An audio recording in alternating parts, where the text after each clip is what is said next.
Napakahirap para sa ating isang ina ang mag-budget.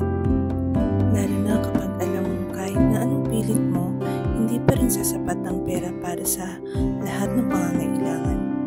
Masakit sa puso ng isang ina na makita ang mga anak na gustong ipasyal o maranasan ang mga bagay na minsan lang sa buhay. Pero kailangan isang tabi dahil sa kulangan sa pera. Ramdam mo ang bigat ng responsibilidad habang iniisip pagkasyahin ng kita. Kung saan halos lahat ng kita na pumapasok na pera ay nauubos na lang sa mga bayarin at pangunahing gastusin.